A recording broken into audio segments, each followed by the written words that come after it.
The following program contains coarse language and adult themes. Listener discretion is advised. I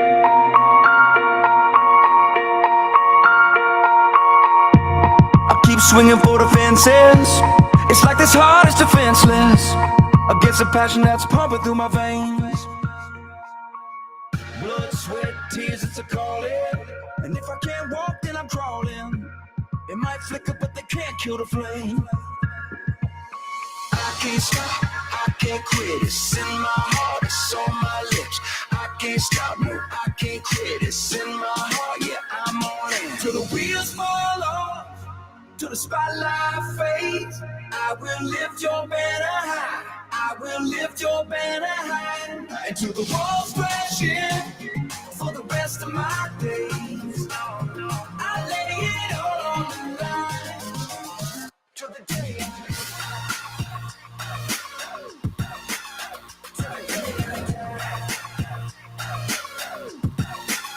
till the end of the line.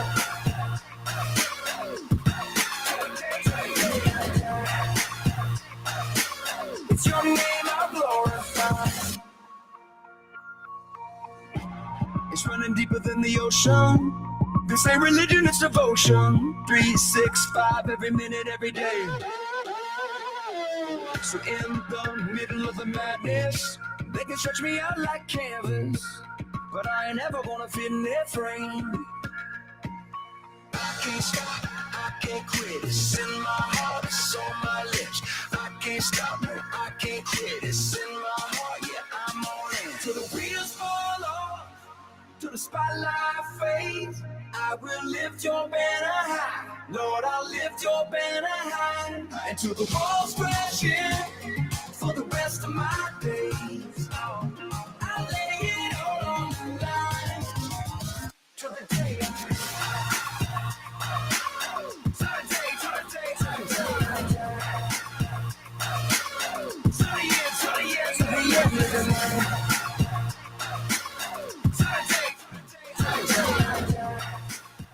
And welcome into the Monday edition of the Rick Robinson Show. I don't know where the weekend went, but we're here again, so welcome back. Hope everybody had a great weekend, by the way. Thank you so much for those of you that are starting to tune in and join us on the streams. We are live on X, Facebook, Rumble, YouTube, and Spreaker. Live 365 was being cranky today, so I'll need to figure out what's going on with that. But we're here, we're live, and there's plenty of things to talk about. Unfortunately, I took the night off last night because, well, for those of you who don't know, I work all the time. And I'm also typically an insomniac, which usually means about one day of the month I crash. Yesterday was that day for me. I think I slept 16 out of 24 hours when I usually sleep about 2 a day. It's been a thing for a while. I've done a sleep study, all these things, and everything they want to do to try to make me sleep more normally makes me feel like a zombie, so I just kind of roll with it. Anyway, so we're here. We're live. I hope everybody's having a great Monday. For those of you working for the weekend, we got a long way to go. But I got to say this. If you're still working for the weekend, you probably need to change gigs, yo. That's one thing that I've come to understand now that I've gotten older. Look, I get having to make money. I get having to, do whatever you've got to do to survive. But there has to be a balance somewhere where you're not just looking for your only reprieve of feeling like life doesn't suck is during the weekend. Still looks like my camera's a little crooked, but I don't exactly know what happened there. But anyway, so camera's on too. For those of you who hate the look of my face, I apologize in advance. But we're here, we're live, and there's so much to get to that I don't feel like we're going to waste. I don't think we're going to waste much time, but I do have to say this. The media fawning all over Kommie Llama Harris has been absolutely astounding to watch because she was the most hated vice president ever 2 weeks ago. And now she's the media darling. If you haven't seen the newest cover that's been put out to celebrate her, all I'm going to say is, riding nuts got her this far. So why not embrace it? That was the most forced, fake looking thing that I've ever seen. But everything they've done for this woman has looked both forced and faked.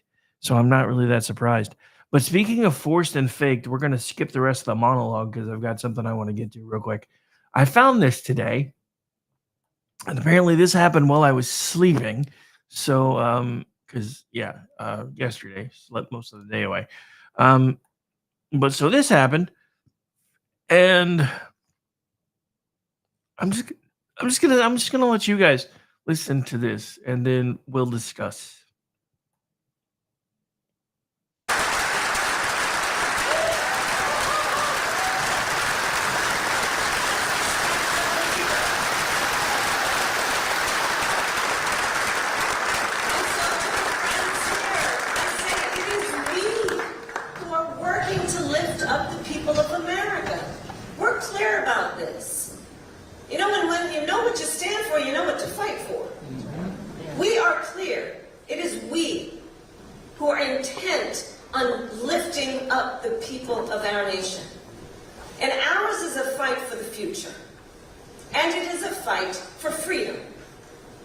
Generations of Americans before us led the fight for freedom.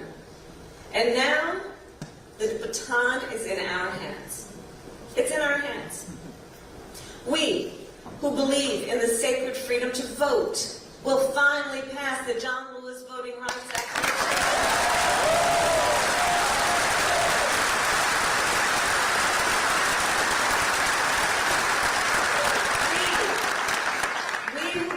That every person in our nation should have the freedom to live safe from the terror of gun violence will finally pass universal background checks.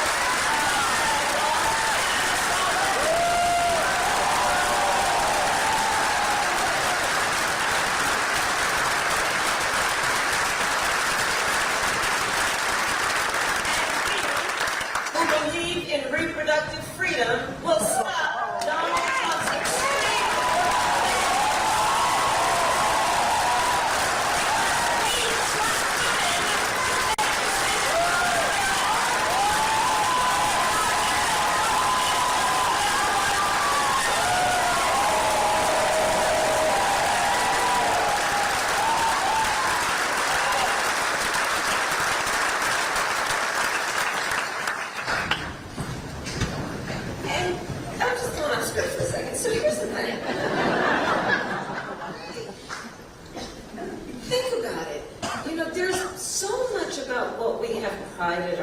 And about our country in terms of progress, understanding that one of the defining components of that progress is the expansion of rights. Mm-hmm.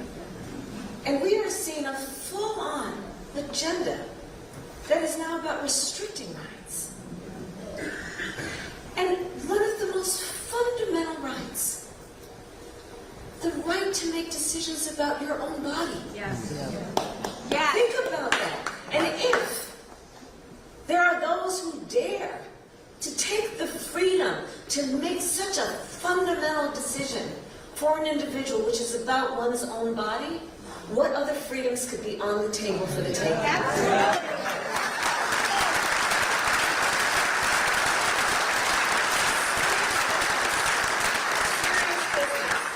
And I'm pledged to you, when Congress passes a law to restore reproductive freedoms, as President of the United States, I will sign it.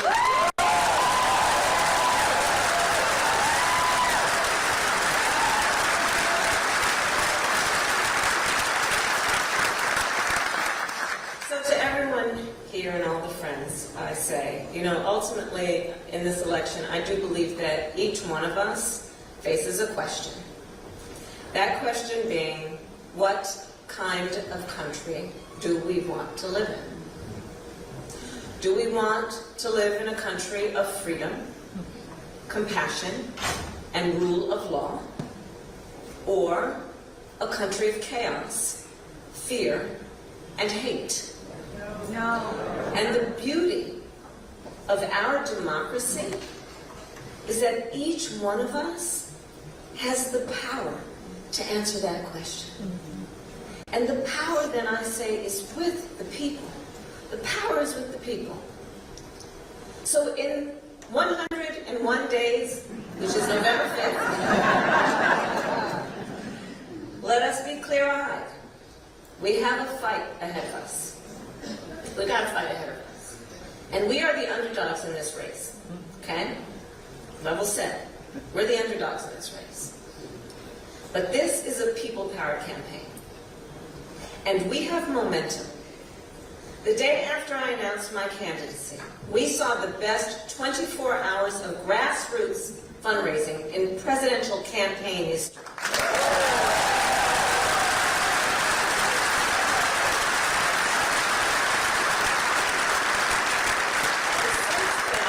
And since then, in battleground states, people have been flooding our offices around the country to volunteer. Yeah. So, we've got momentum on our side. And you may have noticed, Donald Trump has been resorting to some wild lies about my record, and some of what he and his running mate are saying, well, it's just plain weird. I mean, that's the box you put that in, right? And you may have seen me just pulled out of our debate. Right? I hope he reconsiders. I hope he reconsiders, because we have a lot to talk about.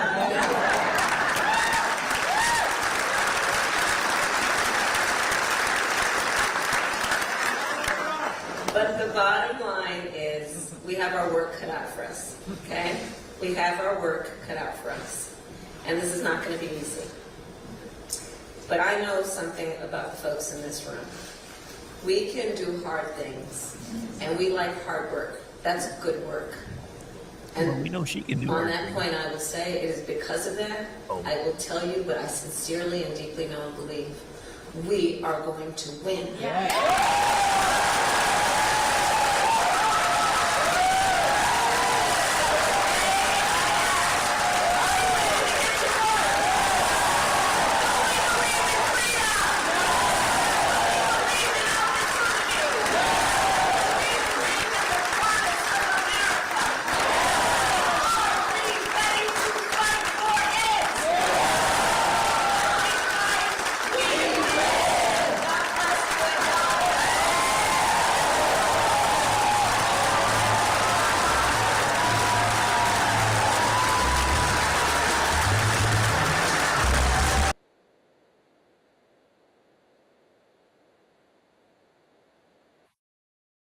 All right, so a few takeaways. One, in case you've missed it, for what sounded like a rather large crowd, they never once panned the room to show how many people were there. Two, I don't know who their sound guy is, but he sucks, because it's pretty obvious that some of that was laugh track and clap track, and they didn't mix it well. I won't say the room was completely empty, but from somebody who does this for a living, the amount of echo there was inconsistent with a packed room. So to me, this was a bunch of camera manipulation. And two, um, are we still hang on? I think I left that screen, but I want to go back to that while it's paused there. Cause who the hell is she looking at way up there? In what is obviously, from the sound of the echo, not a very large room, and two, seems to be rather empty. Who is she looking at way up there while she's waving? Everything about this campaign is fake. Everything about this campaign so far has been staged. And I think this is one reason. And I think that's one reason. Yeah, good point, Zelda. I think that's one reason why everything, as far as everybody's concerned right now, if everybody on our side is like, oh my God, Trump's being too quiet. He's not punching hard enough. He's not doing this. He's not doing that. He doesn't even know if she's going to survive the convention yet. Nobody really expected them to pull this nuclear option of we're just going to get rid of the guy that won the primary and start over, because it gives them a really bad look. Now, if you only hang out on social media, you're not seeing that. But if you're talking to everyday average people right now, I guarantee you they don't have the same reaction of these Kommie Llama bots on freaking X and Facebook and everywhere else, because they're mad. You know how I know they're mad? Because I was just at a family function a couple weeks ago, and one of my sisters and I were talking about it, and one of my former uncles, his uncle-in-law, who was and probably still is a diehard Biden supporter, about stroked out when we were talking about how things were looking for Biden. So I know for a fact that a lot of people that are living real life away from social media are not happy about this change. You know how I know? 73% of Democrats say they didn't want her to be the one that they chose. But if you live your life on social media, you're getting an entirely different cross section. And I do have to live a lot of my life on social media. And I have to admit, that is one of the reasons why I took the day off yesterday and just completely unplugged and crashed, was because I was feeling kind of overwhelmed. There's no point in lying about it. Them doing what they did and it seeming like nobody gave a damn was really starting to piss me off. Because if all you do is you look at the news and you look at social media, then it looks like everybody's rapidly embracing and endorsing the idea that democracy wasn't really what they were fighting to save after all. Which again is something I think we all need to face, because when they talk about democracy, they don't mean the same things that you and I mean when we talk about the democratic process and our republic and everything else. And I'm going to say what I've been saying for a long time, whether you like it or not, we are much more a democracy now than we are a republic. And it's simply because of this reason. As soon as they took the Senate away from the states and made it by popular vote, that made us more of a democracy than we are a republic. The reason we had a bicameral house to begin with one house being bent to the will of the people and the other being bent to the will of the states, was to provide balance so that we could, in fact, be a republic. The two recent decisions that have stopped us from being a republic are the 16th Amendment and the 17th Amendment. And yes, I talk about this all the time. And for those of you tuning in all the time, you're like, oh my God, you say this every show. Yes, you're right. I do. Because it needs to be said, because almost nobody else is saying it. We are not a full republic anymore. We are now a bastardization between a republic and a democracy. And we need to fix that. And we need to fix it yesterday. Because if we don't change it soon, it's going to be too late. Later in the program, I'm going to show you a group of folks that were marching in Philadelphia over the weekend. May surprise some of you. If you've been watching this show for a long time, it may not. But going on to the rest of what we're going to be talking about this hour, first of all, a bit of breaking news out of England. There has been a mass stabbing event where now there were a total of, I believe, 11 children that were injured, a couple dead from a mass stabbing event.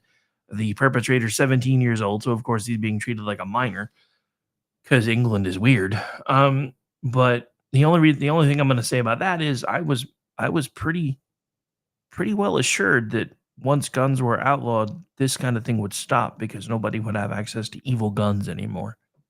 I keep telling everybody the issue, especially in Western civilization, is not the weapon. It's the fact that we're being told to hate one another and we're being trained to hate one another.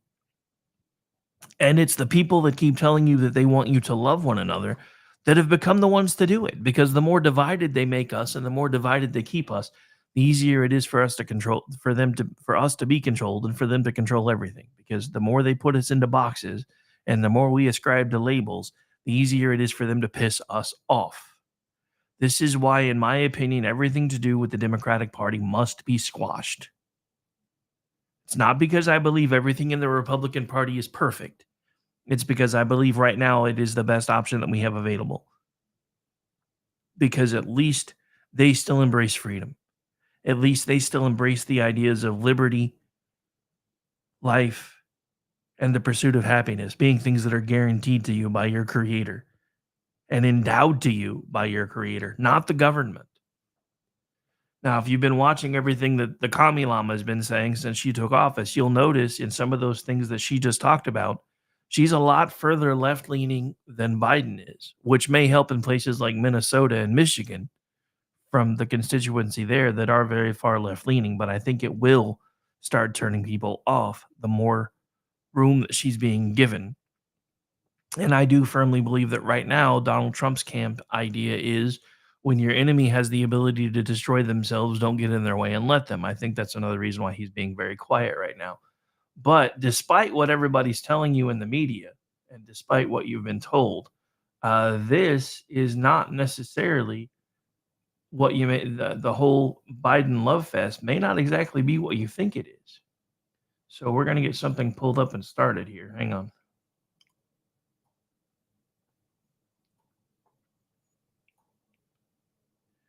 This is from Bill Maher just the other day. I want you guys to hear this because it's like I said, the media slant is one thing. And I don't trust Bill Maher any further than I can throw him. As Stacey and I call him, he's a kleptocrat. He says whatever he needs to do and say to get ratings, get applause, all the above. But there are times when you can tell he's being sincere. I believe this happens to be one of them. Has never been popular. You can count the number of delegates she won in the 2020 primaries on one hand. As long as Harris would be the first woman president, first black woman president, and first Asian president. But I don't vote for who will be the first. I vote for who will win. And for whatever reason, Harris has never been popular. You can count the number of delegates she won in the 2020 primaries on one hand, as long as that hand has no fingers.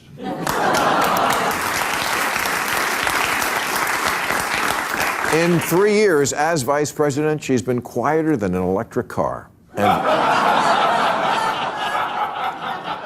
And like an electric car, your MAGA uncle can't explain why she fills him with homicidal rage.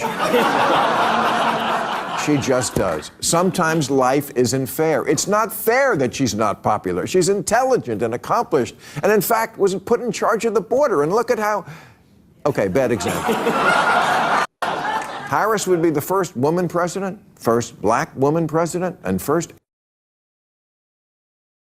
All right, so there you have even Bill Maher admitting that she was put in charge of the border, and he's like, oh, wait, bad example. But here's the point, folks. This is the point that I've been trying to make for a long time. We need to stop making it about the candidate. We're not running against a specific person. We're running against an entire agenda. We are running against an entire agenda that has run this country into the ground in the last 3.5 years. That needs to be what our focus is. It doesn't matter who's at the top of their ticket because they all want the same things. And I really wish that I was a big enough account that I could get the president's attention, because somebody needs to do it, because this isn't about Harris anymore. This isn't about Biden anymore. This isn't about whoever she picks as her running mate anymore.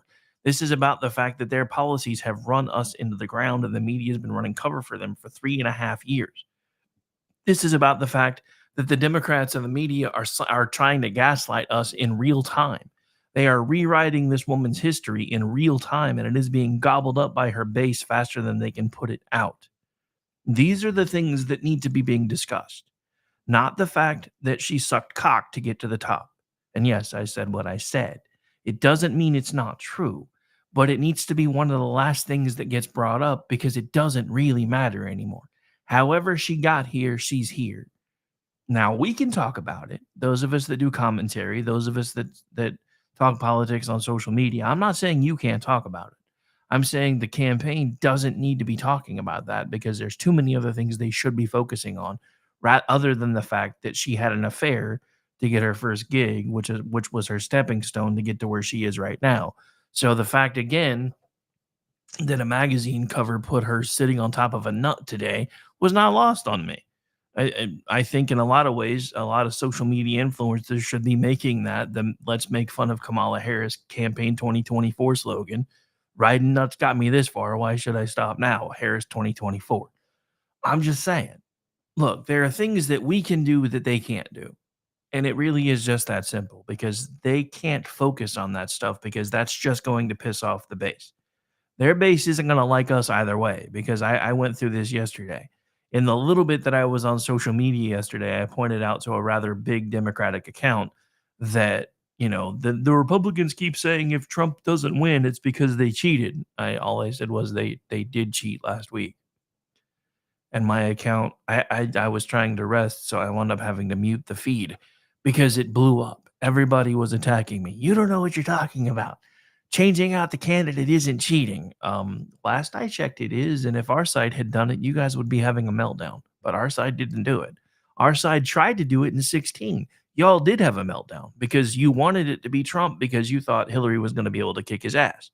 So when our side wasn't that popular with him because none of us knew what to expect, and we were terrified by some of the things that he said, when we started saying, hey, is there some way we can put somebody else there in the convention? And we started talking about a contested convention and all the other things.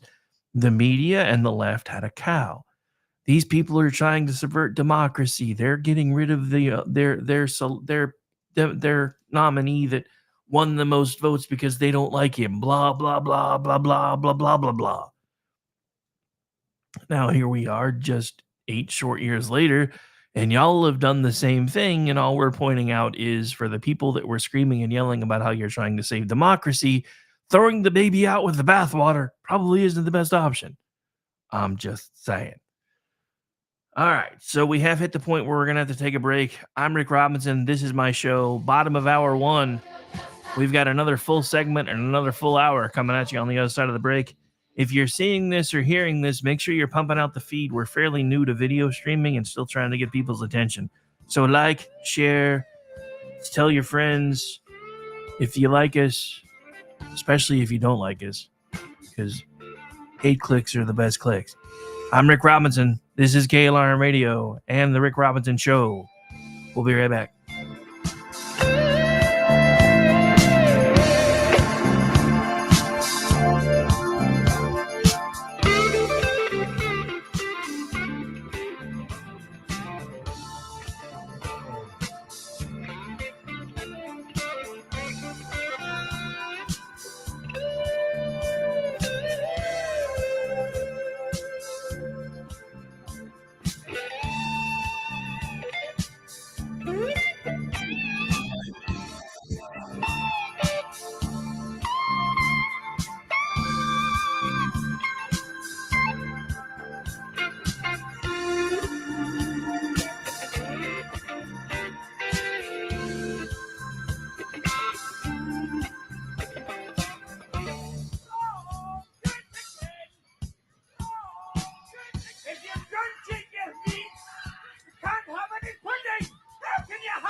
You are listening to KLRN Radio, where liberty and reason still reign.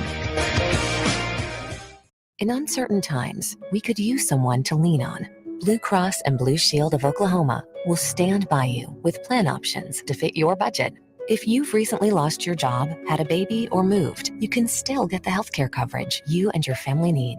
Financial help may be available for those who qualify. Call 855-452-BLUE or visit hereforyouok.com to see if you're eligible to enroll. Blue Cross and Blue Shield of Oklahoma, a division of Healthcare Service Corporation, a mutual legal reserve company. I'm Jordan Klinger, an attorney at McIntyre Law. The decision to hire an attorney after you've been injured is important. The decision on who to hire is even more important. At McIntyre Law, we will settle a case if the offer to our client is fair. Partial justice is no justice at all. At McIntyre Law, we are committed to obtaining full justice for our clients.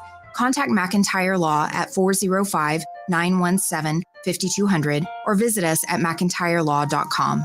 Ready to stand out, Army ROTC prepares you not only as a college student, but as a strong leader, allowing you to earn the rank of second lieutenant. You will be eligible for full tuition merit-based scholarships and develop leadership skills essential for your future. Start strong and enhance your college experience. Visit your campus Army ROTC representative today. To find out how you can earn up to a full tuition scholarship, visit goarmy.com/podcast to locate your closest ROTC program today. Army officers inspire, strengthen others. Paid for by the United States Army. I am Conor McGregor, multiple weight MMA champion. I'm a fighter and I've been through many battles in the octagon.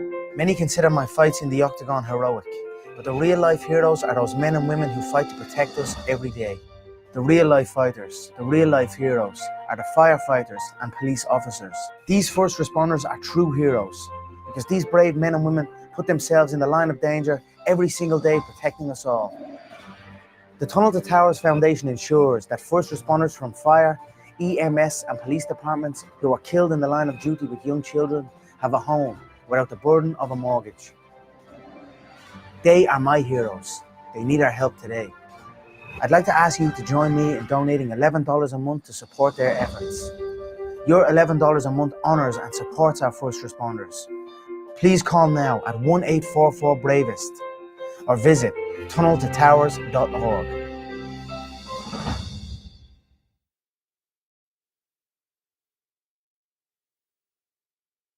My son was in the Army back during Desert Storm, but even then he wanted an MBA. He looked at a dozen schools, but only one offered the online education and flexibility he needed while he was in a tent in Iraq. Grantham University. Turns out that Grantham's been delivering affordable, relevant college and advanced degrees for over 65 years. Heck, if they can deliver a quality education to a soldier in a tent overseas, think about the flexibility Grantham can offer you so you can earn your degree too. It doesn't matter how complicated or full your life is, if getting a degree is on your bucket list, you'll want to do what my son did. You'll want to call Grantham. Find out how easy it is to get started on your education so you can check that college degree off your bucket list. Call Grantham right now, 800-910-1370. That's 800-910-1370. Flexible, affordable, relevant. Call 800-910-1370. Attention business owners and independent contractors. This is a money-saving message from Tax Mediation Services. If your business owes $20,000 or more in taxes, we can help you today, right now. Listen, dealing with the IRS is no picnic. It's an intimidating and extremely stressful process, and you don't want to go it alone. Our attorneys know every law, every tax break, and every possible opportunity to help you resolve and reduce your tax debt. And if you owe more than $20,000, you may be at the top of their hit list. So don't take your tax debt lightly, because it will not go away on its own. The IRS can seize your bank accounts, your home, and even shut down your business. Call our tax experts today at 1-800-783-0810 and let us deal with the IRS while you focus on your business. That's 1-800-783-0810. Again, that's 800-783-0810. KLRN Radio has advertising rates available. We have rates to fit almost any budget. Contact us at advertising@klrnradio.com.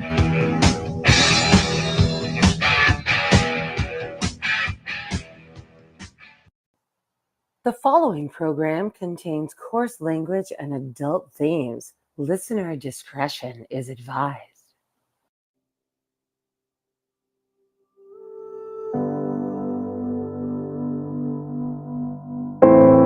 When did I become so numb? When did I lose myself? All the words that leave my tongue feel like they came from someone else. I'm paralyzed. Where are my feelings? I no longer feel things I know I should. I'm paralyzed. Where is the real me?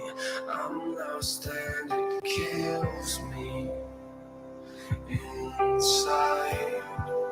I'm paralyzed. I don't know about y'all, but since 2020, a lot of us have felt that way. If you're feeling that way, make sure you come hang out with me and John Katz every other Friday night as we talk mental health, ongoing mental, live right here on KLRN Radio. I'm Rick Robinson. This is my show. We are back. We are live, and we've got plenty more to discuss, so we're not going to miss a beat here on this one. So I hope everybody's having a great Monday. Thank you so much for hanging out with me here. For those of you that are starting to come in and fill out the chat and everywhere else, look, I know a lot of you on the bigger accounts, the chats are locked. Ours aren't. So come hang out and chat. If you go look, you'll notice you can comment. So come hang out. I see a lot of you are watching, but not very many of you are commenting. So just letting you know, because I know I've been exploring the streaming side of X a lot more, and I've noticed that a lot of folks either lock or restrict their chats. We don't do that. So come hang out if you want.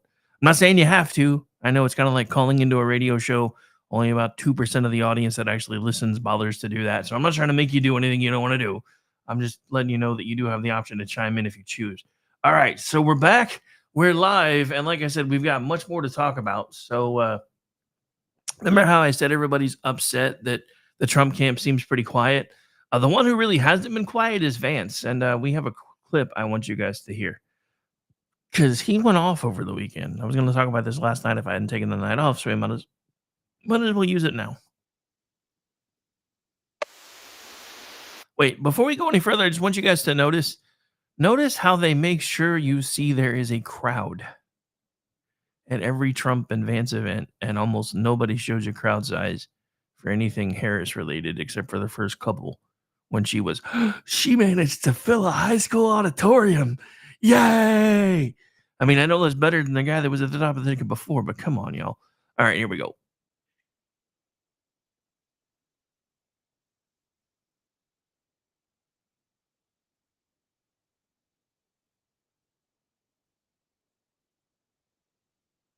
My friends, is that she helped cover up Joe Biden's declining mental capacity for years. It's actually sad. Putin, Xi, Kim Jong-un, all these dictators, they have been sitting in private rooms for 3.5 years, licking their chops because we have a president who can't actually do the job. Now, anyone who's too blind to see Biden's incompetence or too dishonest to admit it is not fit to serve as commander-in-chief. She lied to us. She lied to all of us, and it's unacceptable.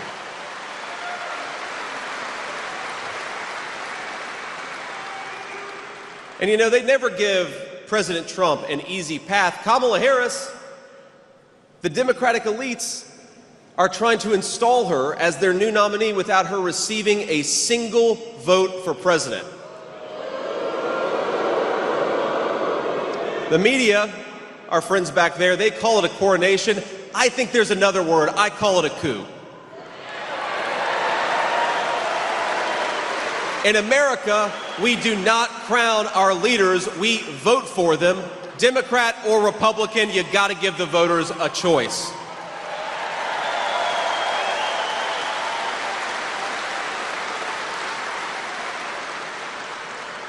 But if there's one thing we've learned about Kamala Harris, it's that she has a hard time winning votes because she's too extreme even for the Democrat Party. Remember, in the 2020 primary, Harris dropped out months before they even cast the first vote. She was so unpopular, she polled in the low single digits among Democrats the entire campaign. She wasn't even the top 3 in her home state of California, and that is pretty embarrassing, ladies and gentlemen. And the reason is because Democrats know that the American people would never elect a San Francisco liberal who's so far outside the mainstream. The Kommie Llama, the San Francisco. Oh, wait, my bad. We've got to give some credit to our Democrat friends because they were right in 2020. The American people are never going to elect a wacky, out-of-touch San Francisco liberal like Kamala Harris.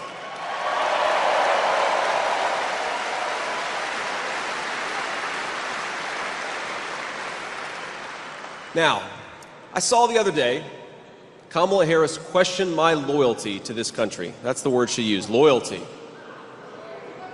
And it's an interesting word, simplify, loyalty, because there is no greater sign of disloyalty to this country than what Kamala Harris has done at our southern border. And I'd like to ask the Vice President, what has she done to question my loyalty to this country?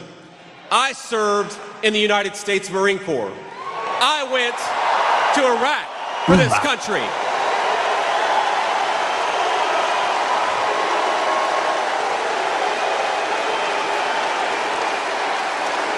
I built a business for this country. And my running mate took a bullet for this country. JD, so my question to Kamala Harris is, what the hell have you done to question our loyalty to the United States of America?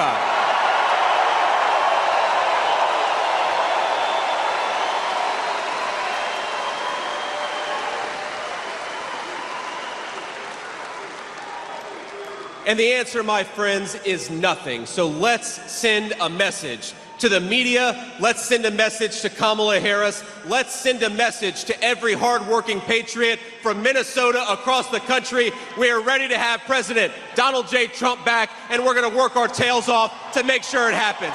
God bless you all. Thank you. And thank you for having me, Minnesota, a great state.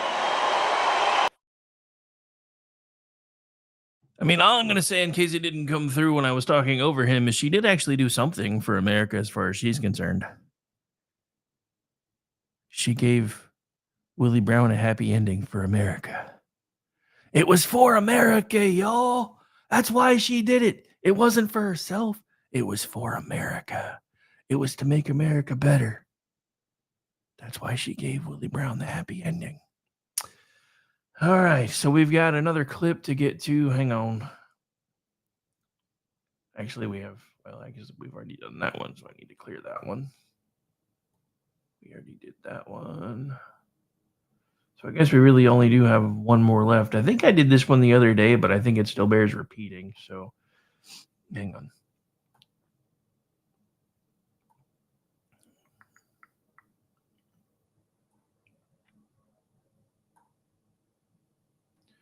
So this is from our friends over at Buffoon of the Week with Gene Baradelli and his co-host Ross Galloway. They brought Behind Enemy Lines back, and if you can't catch them live, you can always catch them here on a replay here on Thursday afternoons on KLRN Radio, because we have restream rights for that one. But this is one of their clips from that show they put out just the other day, and I think it bears repeating. It's a bit long, so we may actually run a bit over top of the hour, but since it's my show, nobody can really yell at me too much, and it's not being syndicated yet. We're working on that next. Biden just gave his concession speech live from the supposedly from the White House, supposedly live.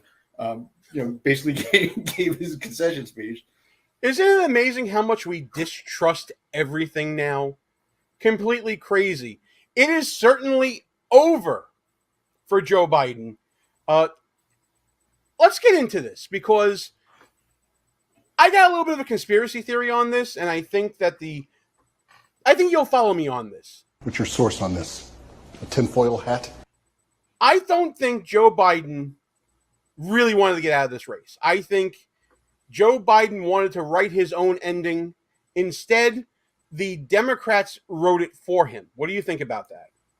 Yeah, and I think that the tell is, if anything he was saying were genuine, why not resign and make Kamala the president now, right? Like, if everything he's saying is true, that it's time for new leadership and she's the Neo of the Democratic Party, then give it to her now. Like, wouldn't it be a much more powerful race for her if she was the incumbent?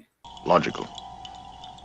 Right now, she's still not the nominee. She supposedly has these delegates locked up, right? But going into the, I don't know if we're still calling it a convention or a coronation next month for the Democrats, as the sitting president, I think would be beneficial to her. So I don't believe anything Joe Biden says, or the media for that matter. Like I'm glad you brought this topic up first. We kind of hit on it last week, Gene, right? Like, what was the media saying literally a week ago? That Joe Scarborough was saying that this is the sharpest version of Joe Biden he's ever seen. Oh, I just watched him today. He's a corpse. The guy could barely string two words together on a teleprompter. Well, there are some news reports out there from anonymous sources, Ross, that are looking at what happened to Joe Biden. And, well, let's just get into the story. This is from the New York Post. Demelites accused of steamrolling democracy to oust Biden anoint Kamala Harris. Democratic elites are being accused of steamrolling democracy by forcing President Biden to end his campaign at the 11th hour as part of a sinister plot to swap the octogenarian commander-in-chief at the top of the ticket for Veep Kamala Harris without voter approval. That's a pretty strong opening statement, don't you agree? Absolutely. And the octogenarian thing, I love that, right? Because if you notice, the Democrats are pivoting hard right now to say that President Trump is now the oldest person to run for president in the history of the country, right? They weren't saying that a few weeks ago. Nice gaslighting. Yeah, it's the most disingenuous thing ever. It's never been about age. It's been about cognitive decline. It's been about who's sharp up here. It's not about, if this was about age, okay, you can compare how sprightly Donald Trump has been compared to Joe Biden. I mean, a corpse is more sprightly than Joe Biden. But look at the face on the screen here. They can't even get a photo of her that's not laughing. It's absolutely disgusting. But I want to get into a lot of the story here. What they knew while the general public was awakened to Biden's disturbing decline during the January 27th debate. I don't agree with that. I think those of us who've been paying attention the past 3.5 years, we all knew about that. Democratic insiders had said they spotted the signs a full 12 days before during Hollywood star George Clooney's glitzy June 15th fundraiser. Oh, look at Hollywood, all happy to be around Joe. Following the event that pulled in a record-setting $30 million, Democratic elites knew more than they let on, critics say.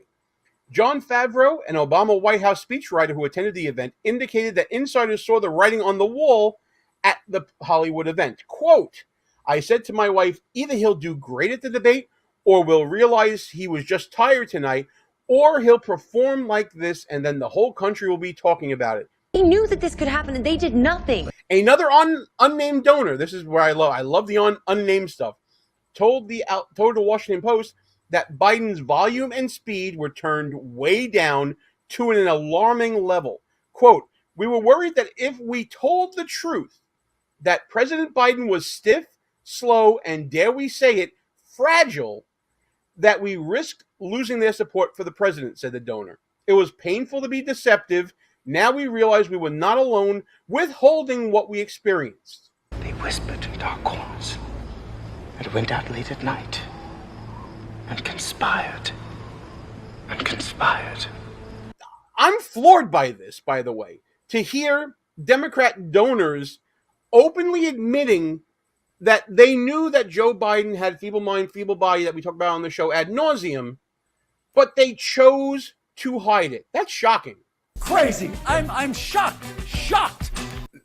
Is it possible, Gene, that a percentage of the population did not know that Joe Biden had lost it? Like, going into 2020, we knew Joe Biden lost it, right? So, first of all, the Democrats do not respect their voters, right? I was listening to Joe Scarborough the other day. For some reason, I do this. Somebody's got to do it, huh? He made a comment along the lines of, the Republicans are saying that Kamala Harris is a DEI vice president. The majority of people don't even know what DEI means. See, that's their mindset, and that's what the left depends upon, right? They depend on their voters being clueless and ignorant. I guarantee you the majority of people on our side of the political spectrum know exactly what DEI means. So is it possible that a good chunk, maybe a plurality of Democratic voters did not know that Joe Biden was basically a cadaver since before 2020? Yeah, I guess it's possible. But you're right, like the donors, the elites, his cabinet, the vice president, they knew. They damn sure knew. And they kept it a secret because they do not respect their voters. They don't respect them so much that they can care less about the primary. Rush Limbaugh used to say this all the time. He used to say, the Democrats view elections as, in their way. They would do away with elections if they could. They will. They tried to get President Trump off the ballot. They got Joe Biden off the ballot. They're going to insert Kamala Harris without a single primary vote ever, delegate ever being elected to vote for her in a democratic process. And lastly, I'll just close with this on this topic is, they say that there is a process. Most of the pundits on TV from the left say there's an orderly process. There's no coronation. Well, what's the process exactly? What process will get Kamala Harris on the ticket for president of the United States? Were the voters involved at all in this process? Any voters? No. And you know what? Kamala Harris has the distinction of being a nominee who has never, in two different presidential primary election cycles, to have never earned a single damn delegate. In 2020, she got 0 delegates. She dropped out before Iowa. And this year, she's a designee, not a nominee. But I think a more interesting question, a more delicious question for me, Ross, is who swung the hatchet? Who is the one that brought the hammer down on Joe Biden? Was it Kamala Harris? Was it Nancy Pelosi? Was it Chuck Schumer? Was it Barack Obama? This article sort of lends some credence to the idea that it was President Obama, but he didn't want his fingerprints on it. Like what you see so far? Go ahead and smash that thumbs up button. Also, leave us a comment and tell us what you're thinking. And don't forget to subscribe so you never miss another show. Sealing Biden's fate. Biden's unsettling. Actually, since they paused there, we're going to go ahead and take our break now. That way I can just come back and finish with that segment. And then there's a bunch of other stuff we've still got to talk about an hour or two. So hang out for a bit. We'll be right back. Not going too far. Got enough time to maybe get up, grab a drink, smoke a little bit of whatever helps you think. Unless you're working. But then again, I'm not your boss and I don't judge. I'm Rick Robinson. This is my show. And oh my God, it's Monday all over again. But at least you're hanging out with me. So thank you. We'll be right back.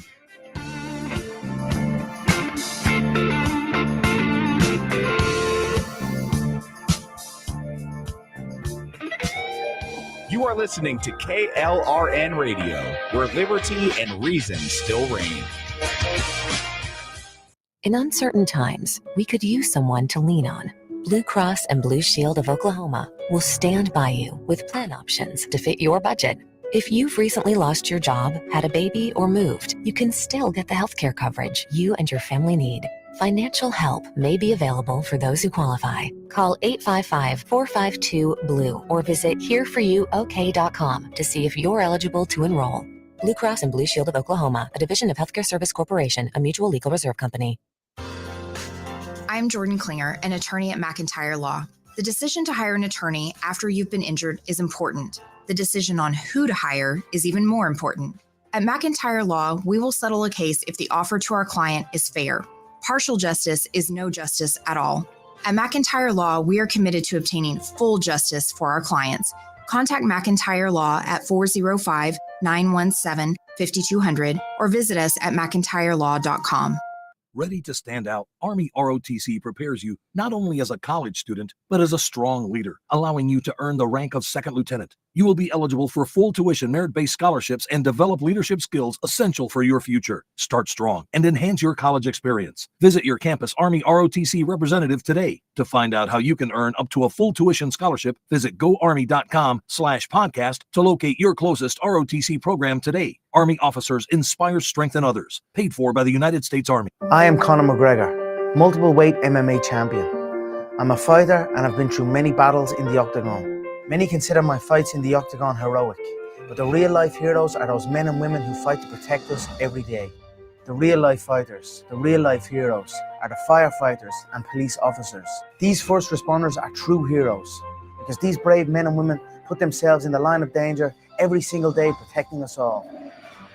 The Tunnel to Towers Foundation ensures that first responders from fire, EMS and police departments who are killed in the line of duty with young children have a home without the burden of a mortgage. They are my heroes. They need our help today. I'd like to ask you to join me in donating $11 a month to support their efforts. Your $11 a month honors and supports our first responders. Please call now at 1-844-BRAVEST or visit tunneltotowers.org.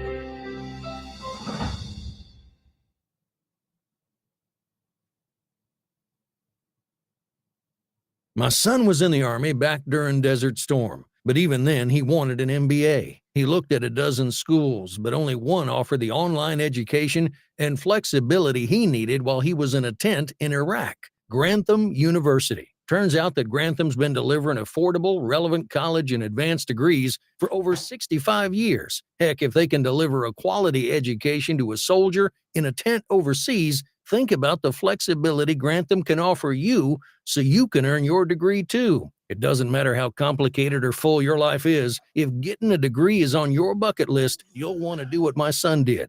You'll want to call Grantham. Find out how easy it is to get started on your education so you can check that college degree off your bucket list. Call Grantham right now, 800-910-1370. That's 800-910-1370.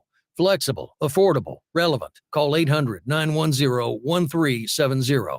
Attention business owners and independent contractors. This is a money-saving message from Tax Mediation Services. If your business owes $20,000 or more in taxes, we can help you today, right now. Listen, dealing with the IRS is no picnic. It's an intimidating and extremely stressful process, and you don't want to go it alone. Our attorneys know every law, every tax break, and every possible opportunity to help you resolve and reduce your tax debt. And if you owe more than $20,000, you may be at the top of their hit list. So don't take your tax debt lightly, because it will not go away on its own. The IRS can seize your bank accounts, your home, and even shut down your business. Call our tax experts today at 1-800-783-0810 and let us deal with the IRS while you focus on your business. That's 1-800-783-0810. Again, that's 800-783-0810.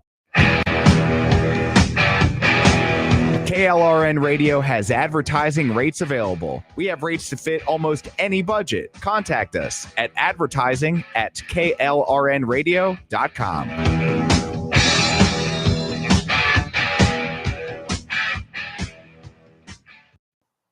The following program contains coarse language and adult themes. Listener discretion is advised.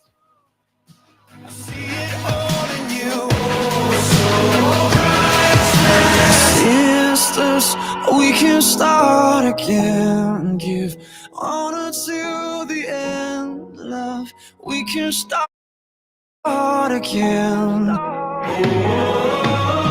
Brothers, we can start again.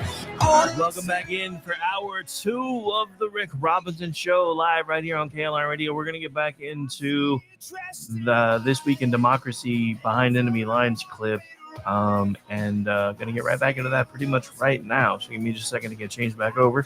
And then I have something I have to talk about that is going to be off topic, which is why I want to clear this part first.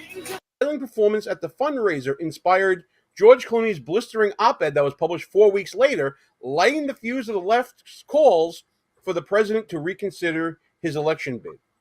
If you keep going down through it, okay, here's a quote from the op-ed. It's devastating to say it, but the Joe Biden I was with 3 weeks ago at the fundraiser was not the Joe Big Effing Deal Biden of 2010. He wasn't even the Joe Biden of 2020, and that was a pretty bad Joe Biden back then, too. He was the same man we all witnessed at the debate. Billionaire businessman Barry Diller credits Clooney's editorial in particular with sealing Biden's fate. So people are talking about George Clooney being the hatchet man. But Clooney wasn't alone in sidelining Biden. Former President Barack Obama made clear, largely through his silence, that he thought Biden should step aside after being forced to help him off stage at the Clooney-hosted fundraiser. Here's another anonymous quote. I love the anonymous stuff coming out of Democrats. I love it when they break ranks. Quote, Obama wrote Joe Biden's epitaph at the exact same time he assumed the body of George Clooney to facilitate the op-ed that started the drip, drip, drip. Democracy in action. What do you think about that quote there, Ross? Yeah, I think people are talking about the Clooneys of the world and the Nancy Pelosi's. Like, I honestly don't think that they're smart enough to do anything like this. Obama runs the Democratic Party, right? The two dynasties that are still alive in the Democratic world are the Clintons and the Obamas. And most people that I know of could give two S's less. Yeah, about you're good. You're good. About what the Clintons think, right? Obama controls the party still, obviously. And I just want to go back a step. Do you really believe Barack Obama picked Joe Biden as his running mate because Joe Biden was the man? No, he didn't want to pick an old white guy to be on the team. Joe Biden was old back then, right? He picked Joe Biden because the powers that be at the time in DEI and its affirmative action infancy stage were saying that you needed an old white guy with statesmanship to balance out the ticket for a young black guy, right? Because the Democratic Party is really racist. I mean, let's be for real, really racist, right? So Obama never wanted that guy. Obama never liked that guy. How do I know this? When 2016 rolled around, Joe Biden thought about running for president. Joe Biden wanted to run for president. He can say his son died and that's why he didn't run, right? Okay, he wanted to run for president. The clock, Father Time was ticking back then. He wanted it. 2020, he got it. If you remember, Obama did not endorse Joe Biden in 2020. He wanted to let the process play out, right? So the Obamas and the Bidens are not friends. So I don't believe Pelosi and Clooney and the media and his cabinet, none of them had anything to do with this overthrow of Joe Biden. If anybody had anything to do with it, it was Barack Hussein Obama and that crew. Well, and I think that, to your point, Biden was foisted upon Obama in 2008 and 2012 because they didn't know if the suburban vote would come out for him the way that it did in those elections. And they thought that Scranton Joe, Pennsylvania being the swing state that it is, would be helpful.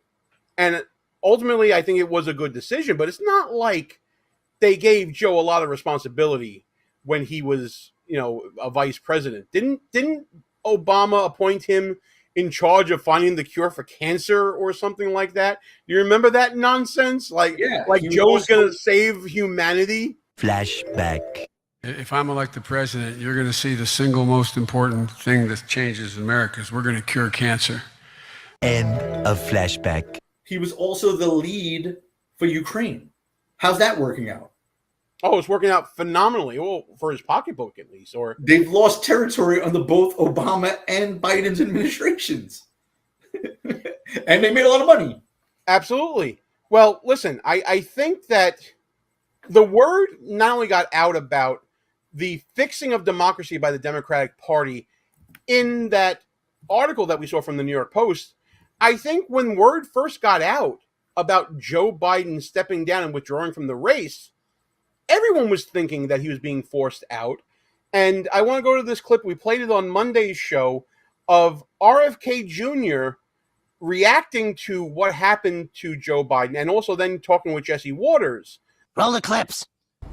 The reaction of the DNC to that obvious condition was to hide it from the American public and to use their power over the Democratic Party nomination process to make sure that nobody could compete with President Biden in a way that would expose his deficiencies.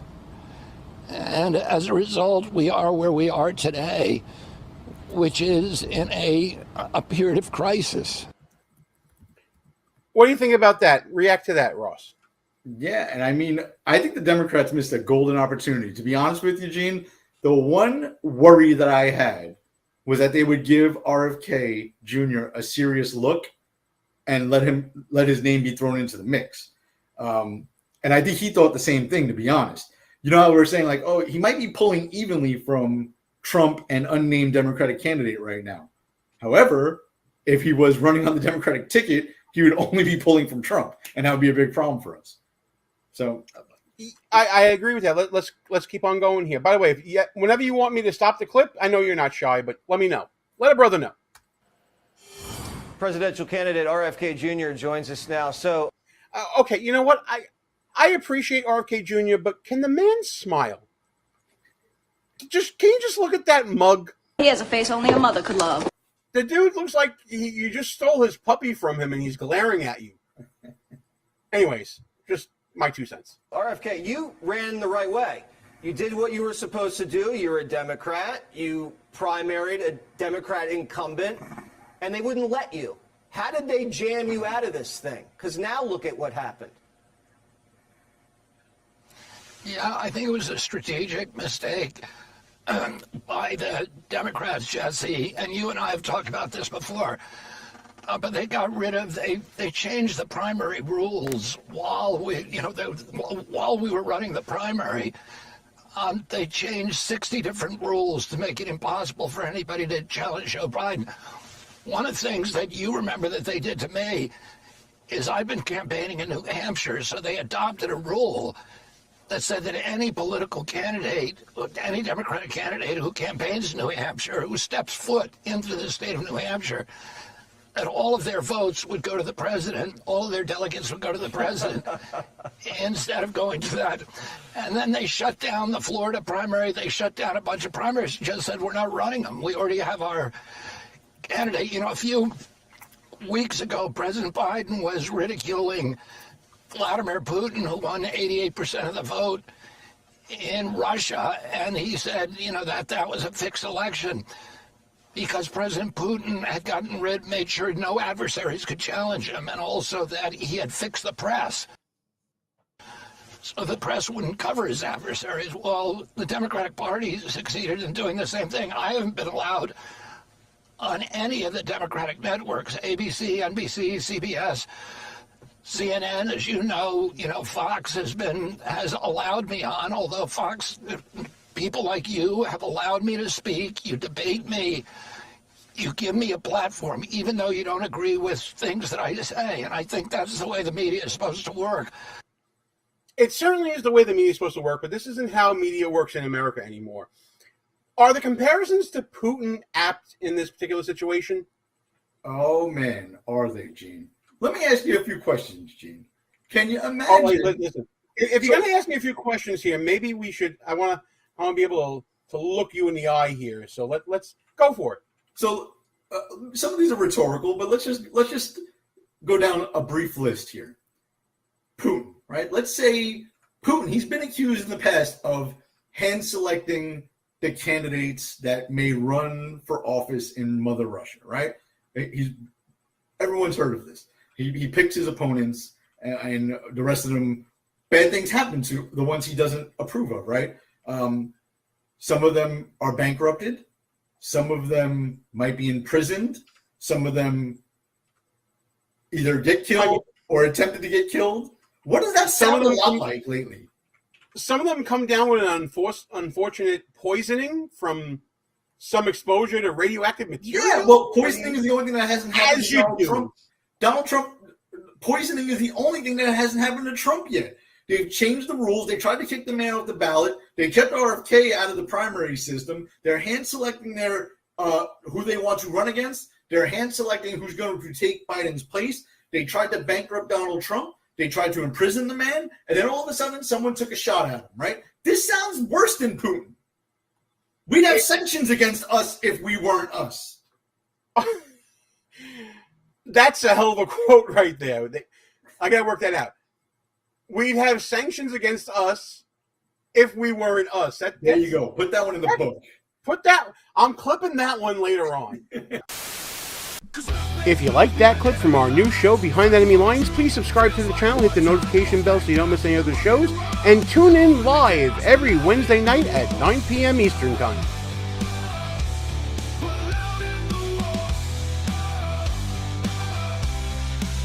All right, so I know that was an older clip, but I still feel like it needed to be talked about yet again because everything's gone nuts. Everybody's gone nuts, and I still personally think a lot of this Kommie Llama love is inflated and artificial. We'll be getting in more into that in a second.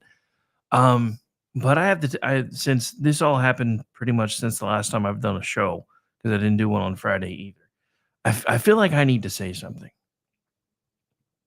As a Christian, I'm tired of our faith being shat on. I get it. We're the turn the other cheek crowd, so everybody thinks it's okay. As a patriotic American, I really wanted to watch the Olympics this year. I even went out of my way to make sure that I could by renewing my Peacock subscription since I've gotten rid of YouTube TV and I'm using Sling now because I realized that I'm only really watching that stuff to watch the news, and I don't really need to pay almost $80 a month just to get the 4 or 5 news channels that I flip back and forth throughout the day to get as much information as I can for the show prep that I do. So I changed over to Sling earlier this month, and I was like, well, that gets rid of local channels for me in a lot of ways. I have our local CBS through Paramount Plus, so I still have access to news if I absolutely need it. But I really wanted to watch the Olympics, and I realized that with Peacock, you could watch the Olympics. So I made sure to re-up that because I'd let it go a couple of months ago.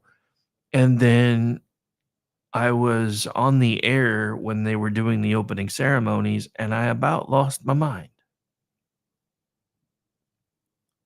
Look, I get it. It's France. They're allowed to do whatever the hell they want to do. But could you imagine what would have happened in France if they had insulted Muslims in the way they just insulted millions of Christians? And then you have the crowd who's pointing out, well, they weren't really making fun of the Last Supper. They were trying to pay homage to a Greek depiction of something from there because that's where the Olympics were founded. No. You can try all you want. Those scenes are way too dissimilar. But the thing about it is, it's not that I really care that y'all want to be assholes about my faith. It's about that I'm tired of being told that when people are assholes, we're not allowed to call them out for it. We're not allowed to say, hey, that was a dick move. Because the same Jesus who said turn the other cheek is also the same one that said he who has 2 cloaks, let him sell one to buy a sword. Even Jesus knew there were times that we were going to have to fight. And I think we've lost sight of that because we have this new sanitized version of Jesus where he's white, happy Jesus and he's socialist Jesus, and he's none of those things. Jesus didn't spend most of his ministry being a happy person. Jesus spent most of his ministry trying to show people exactly where they went wrong and how they needed to fix it. That's what he did. Now, I'm not saying that I'm a perfect person. There's a reason I don't lead a church anymore. There's a reason I'm not even a youth pastor anymore. Because once I started doing that, even though it was what I felt like I was supposed to be doing at the time, I really felt like it wasn't actually what I was called to do, and that I misread something somewhere, which happens. And it's something that I've talked about on this show all the time. Everybody thinks that if you tell everybody that you're called into something, that you're being called into the ministry. No, there are people that are called to be teachers. There are people that are called to be lawyers. There are people that are called to be doctors, because we are supposed to be the hands and feet of the church. Well, occasionally those hands need to be reminded that they can be fists.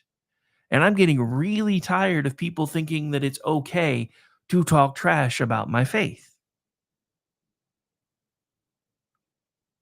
Now, I also am a firm believer that anybody who does that kind of stuff eventually gets all of everything they put out into the universe given back to them.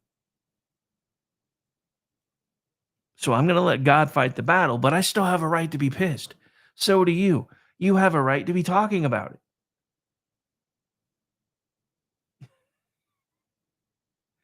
I think they all have like some sort of throat cancer, Al. I know I just changed topics drastically, but yeah. Almost all of them talk that way, and it reminds me of Sling Blade. It's just weird. But anyway, so yeah, I had to talk about that for a second before we got back into the meat and potatoes. If you're a Christian and you're pissed off, first, try to give it to God. I know I did. Second, if it doesn't help, talk about it with somebody, with anybody. It doesn't matter. Because the simple fact of the matter is this wouldn't be happening if it was any other faith.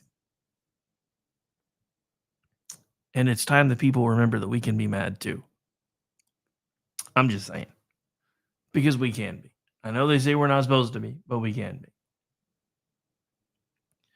All right. So back to this whole election debacle.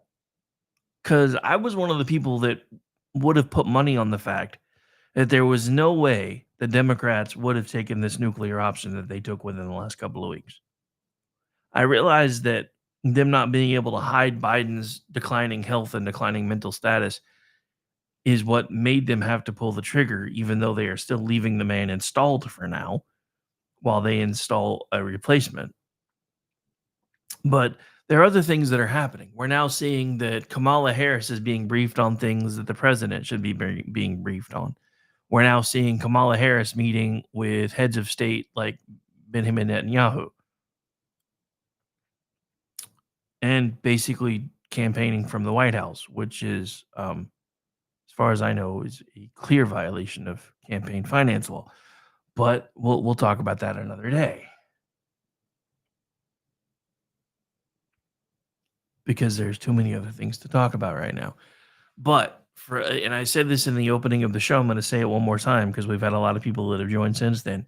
If you're one of the people freaking out over the social media outcry for the love of Harris, just take a beat for a second before you just give up and go, hide on your couch, build your pillow fort and start coloring in your coloring books. Because I know a lot of people that are talking that way. I have a friend that I have known since I started doing this who's basically just like, y'all might as well get ready for Harris, and I'm going to do what I'm going to do. I'm not so sure, guys. But what I will say is the same thing that I've been saying now for a couple of weeks. We have to fight. We have to fight and vote like we're down 60 points. I don't care what the polls say. I don't care what the media says. We have to go into this like we're losing. If you are in a state that offers early voting, use it. If you're in a state that allows you to vote however, use it. At this point, the one thing that we need to do is we need to vastly outperform the chance of fraud. They tried that in Venezuela. Look what happened with them. According to the media in Venezuela, the opposition party overwhelmingly won the popular vote last night, and their elections aren't like ours. But the installed folks in the Maduro administration are claiming that they won with 51% of the vote. This is the stuff that I'm talking about here. These are the same things that happened in 2020 that nobody wanted to talk about, that even the courts were afraid to address. You can't tell me with the stuff that Nate Silver's put out on his website that there wasn't enough evidence for the courts to say, yeah, there was something questionable here. You know why they didn't? Because there's no real mechanism for them to do anything about it, even if they had found something. That's my issue. Now, I don't believe that we should have a nuclear option that undoes elections, or we'd be looking at a situation like we're looking at with the Democratic Party right now. But we do have to face facts. There were irregularities in the 2020 election cycle. There were irregularities in the 2022 election cycle. And the Democrats just openly cheated in front of everyone in America, and half the country seems okay with it if you look at social media. If you look at the polling results, they don't seem as okay with it, though. Because even CNN polls are showing that 70 some odd percent of Americans, or 70 some odd percent of Democrats, are wanting somebody else besides Kamala Harris. But it doesn't matter what they want. Their party has proven that to them over and over and over again. They proved it to them in 16. They proved it to them in 20. But they are still primarily and outwardly devoted to this party that does everything in spite of them, not because of them. In 16, they wanted Sanders. They got Clinton. In 20, they wanted Sanders. They got Biden.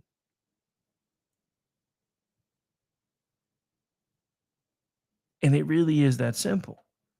But this time, or in 20, because of all the COVID changes and all the different ways that they found to be creative with their voting, they still managed to push it over the top. According to Nate Silver, unless something changes, they can't outperform the margin of error this time. They can't outperform the margin for cheating either, because even Nate Silver, as of right now, has Trump Vance at 312 electoral votes if the election were to be held today. Today, not 2 weeks ago, not last week before Kamala Harris was installed. Now, which is why I'm telling you, don't believe the bullshit on social media. These people are doing everything they can to prop her up, to pump her up, because they're hoping it gets their base galvanized. Their base really isn't as galvanized as you might think.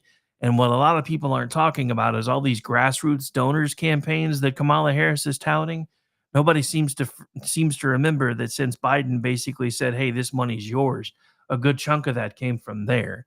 Now, the other part of it is now they're looking into some other campaign finance irregularities where some big donors from places like Switzerland that used to like former Swiss citizens and stuff are taking millions and millions of dollars and splitting them up to make them look like grassroots donations. This is the machine that we're fighting against. So don't make this about Harris. Don't make this about whoever her VP pick is. Make this about their policies. Now, that is my suggestion to everyone who even thinks they have a shot in Trump's cabinet, to both Trump and Vance and all of the above, is don't make it about Harris. You have people that are willing to do that for you. Let loonies like Loomer do that, because she's not directly affiliated with the campaign.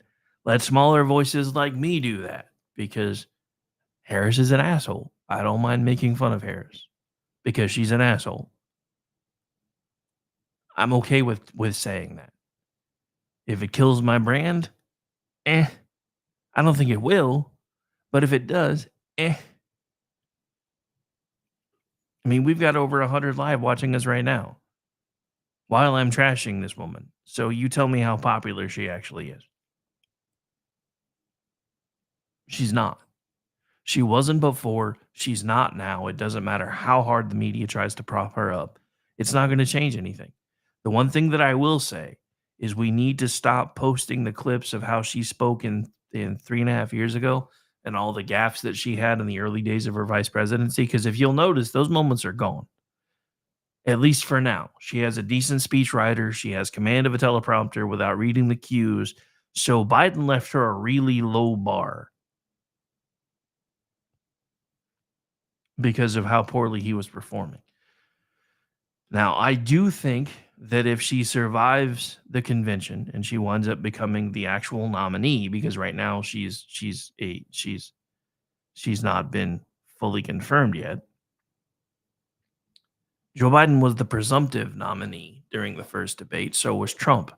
Everybody's making fun of Trump for saying that he's not willing to commit to a debate with her, but I don't blame him because he already knocked out the first guy. Does he really want to take the time to debate this one until they know they're stuck with her? I know I wouldn't. But here's the other thing nobody's talking about, folks. If we don't stop them, if we don't beat them and beat them handily enough that there's no way for them to sneak anything in the middle of the night, then this is how we're going to lose from now on. Because they're just going to look at the numbers, they're going to see how far ahead we are, and then go, oh, it's time to pull another switcheroo again, and their party is apparently going to be fine with it. Because, as they've told you all along, silence is violence. It doesn't matter how many of them are pissed if they're not willing to let you know that they're pissed. That's my other problem is, yes, the vocal folks on social media, they seem fine with it.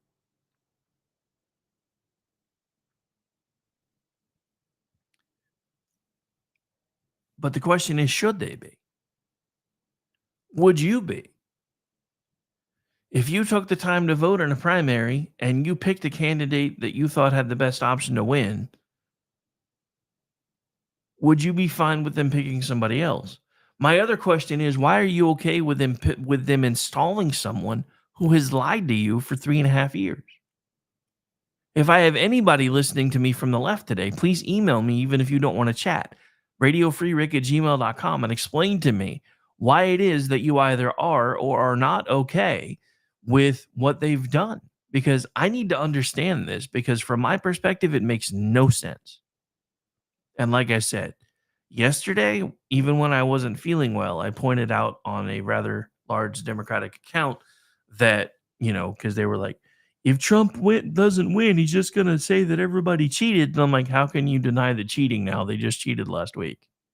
And everybody went nuts on that feed to the point where I wound up having to mute the conversation so I could go back to bed because I was exhausted. But again, I don't think social media is real life. Now, I could be wrong.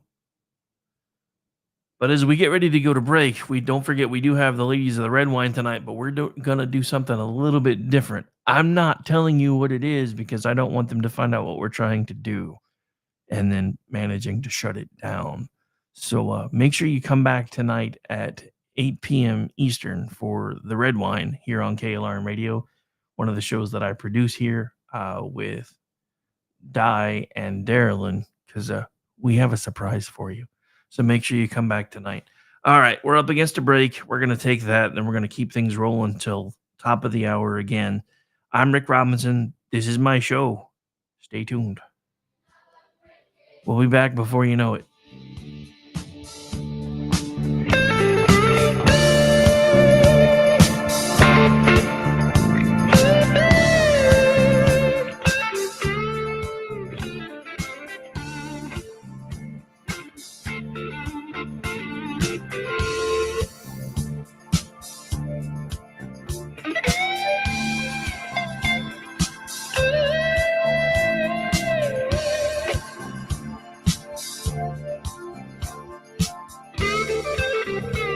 You are listening to KLRN Radio, where liberty and reason still reign. In uncertain times, we could use someone to lean on. Blue Cross and Blue Shield of Oklahoma will stand by you with plan options to fit your budget. If you've recently lost your job, had a baby, or moved, you can still get the healthcare coverage you and your family need. Financial help may be available for those who qualify. Call 855-452-BLUE or visit hereforyouok.com to see if you're eligible to enroll. Blue Cross and Blue Shield of Oklahoma, a division of Healthcare Service Corporation, a mutual legal reserve company. I'm Jordan Klinger, an attorney at McIntyre Law. The decision to hire an attorney after you've been injured is important. The decision on who to hire is even more important. At McIntyre Law, we will settle a case if the offer to our client is fair. Partial justice is no justice at all. At McIntyre Law, we are committed to obtaining full justice for our clients. Contact McIntyre Law at 405-917-5200 or visit us at mcintyrelaw.com. Ready to stand out, Army ROTC prepares you not only as a college student, but as a strong leader, allowing you to earn the rank of second lieutenant. You will be eligible for full tuition merit-based scholarships and develop leadership skills essential for your future. Start strong and enhance your college experience. Visit your campus Army ROTC representative today. To find out how you can earn up to a full tuition scholarship, visit goarmy.com/podcast to locate your closest ROTC program today. Army officers inspire, strengthen others. Paid for by the United States Army. I am Conor McGregor, multiple weight MMA champion. I'm a fighter and I've been through many battles in the octagon. Many consider my fights in the octagon heroic, but the real life heroes are those men and women who fight to protect us every day. The real life fighters, the real life heroes are the firefighters and police officers. These first responders are true heroes because these brave men and women put themselves in the line of danger every single day protecting us all. The Tunnel to Towers Foundation ensures that first responders from fire, EMS and police departments who are killed in the line of duty with young children have a home without the burden of a mortgage. They are my heroes. They need our help today. I'd like to ask you to join me in donating $11 a month to support their efforts. Your $11 a month honors and supports our first responders. Please call now at 1-844-BRAVEST or visit tunneltotowers.org.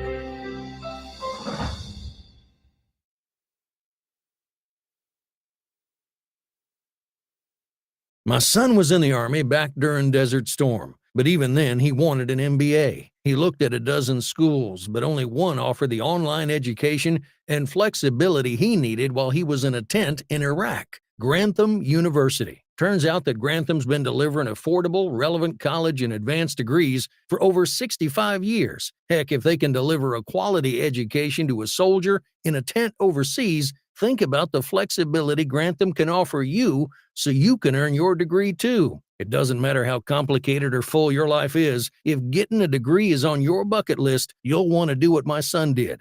You'll want to call Grantham. Find out how easy it is to get started on your education so you can check that college degree off your bucket list. Call Grantham right now, 800-910-1370. That's 800-910-1370.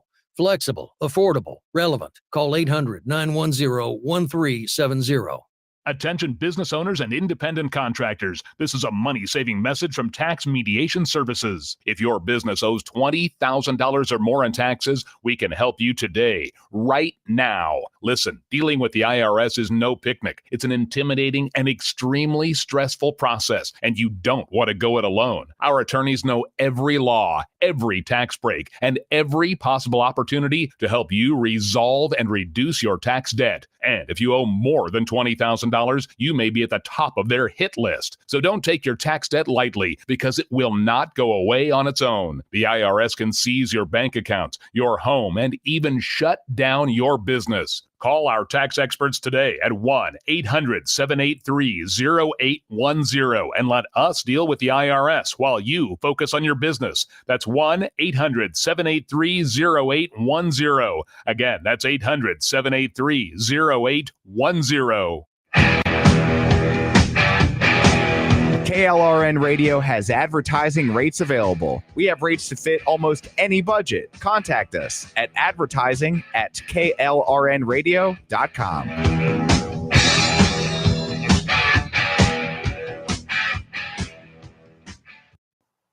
The following program contains coarse language and adult themes. Listener discretion is advised.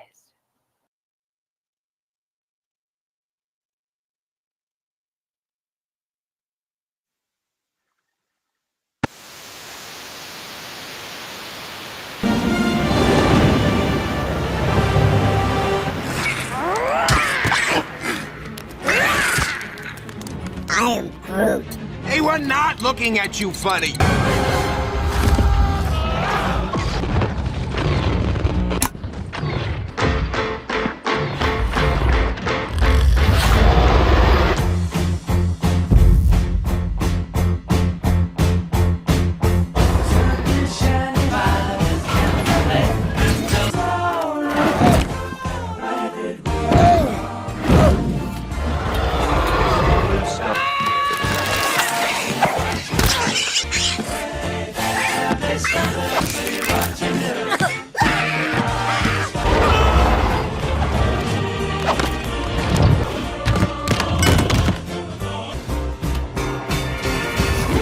Dude, seriously! Hey, let me...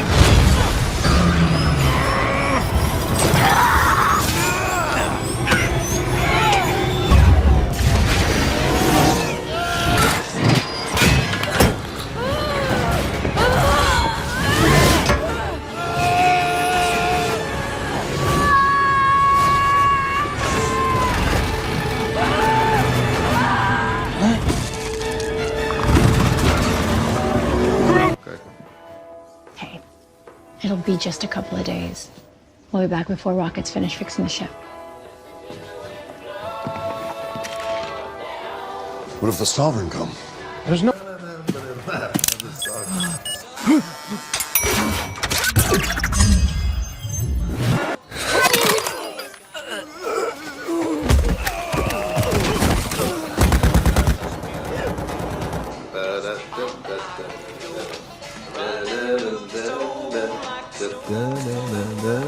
Your friend.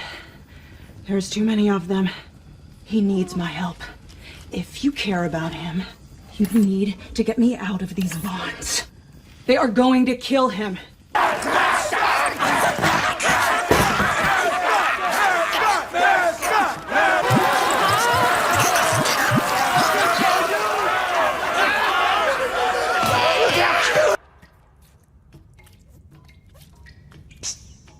Hey, Twig. Come here. Hey, you want to help us get out of here? Hmm?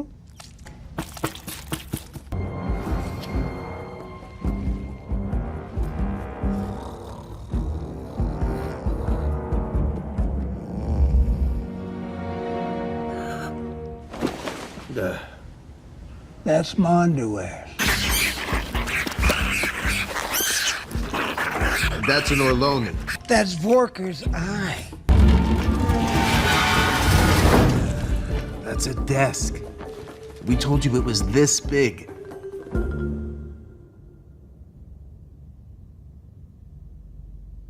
Okay.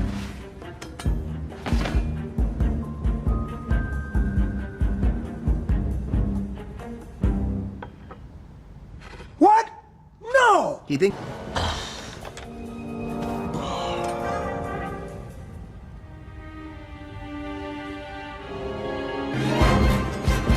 All right, so not the scene I was looking for, but I was committed already anyway, so I'm gonna stay the same. All right, anyway, so welcome back into the show, everybody. Hope everybody's having a great Monday. This is an inside joke, had to be done. All right, so back to the serious stuff, because not only is Harris back in the news, but all of a sudden Pocahontas is back in the news, and so yeah, we have that somewhere. I did have it. I think I may have accidentally changed away from it when I did this search instead. So hang on.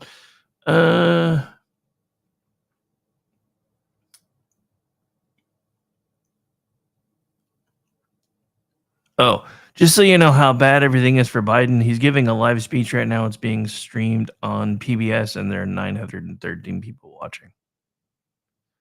Just saying.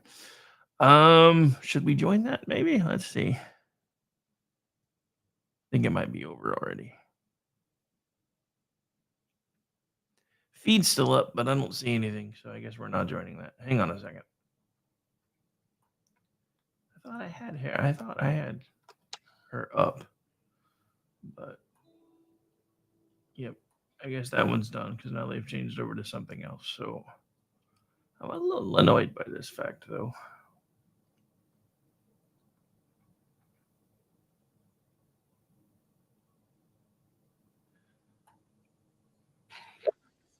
All right, so since I can't find what I was gonna play, we're gonna do this one instead. This will probably take us pretty close to the end anyway. We'll get into the stuff with Pocahontas tomorrow because there's more stuff that I wanted to play in regards to her as well. And it's not that I've forgotten about it; I just can't seem to find it anymore. So, because there was like an entire thing about the Communist Party of America marching through Philly. And so if I can find it, we'll talk about that tomorrow too. But let's watch this as we get ready to close out the show. In focus now, Republican Governor Greg Abbott of the great state of Texas. Governor, there have been some tough times under the leadership of both Biden and Harris, with her being, in charge of it all. How many times have you talked with Kamala Harris, your state being the one that's taken in the most illegals during their administration? So, regardless of whatever title Kamala Harris has, you want to call it border czar, whatever the case may be, everyone has seen that videotape where President Biden clearly assigned to Kamala Harris the responsibility to take care of the border. And this past weekend, a video surfaced about Kamala Harris having a press conference at the border, along with Secretary Mayorkas, talking about assuming the responsibility to provide a secure border. The bottom line is, despite the fact that she's been in charge of securing the border, she has talked to me, the state that is ground zero for illegal border crossings, the state that represents 2/3 of the border. Kamala Harris has talked to me exactly 0 times. Ooh, 0 times. Have you tried reaching out to her?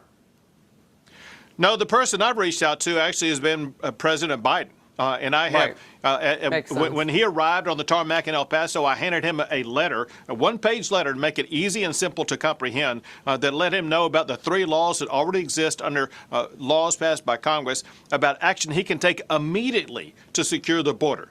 He never once took me up on that offer. I remember that day we spoke right after that, and I was curious to know if he handed that letter right away to Kamala Harris. I mean, this is something that they share because it's been the most explosive part of their administration. And he attached her name to it. I don't call her a border czar. She's the woman in charge. I mean, czar seems too light.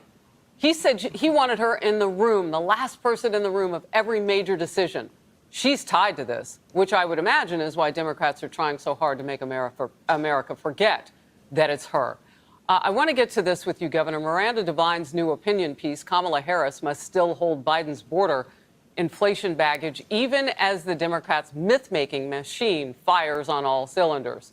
She argues that despite attempts by media handmaidens to erase her history as a border czar, there is ample video evidence that she was handed the poison portfolio of managing the illegal migrant crisis.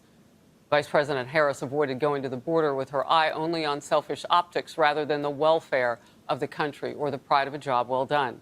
She refashioned the role into something amorphous, root cause gig, where she jetted around to a few countries and handed out our money.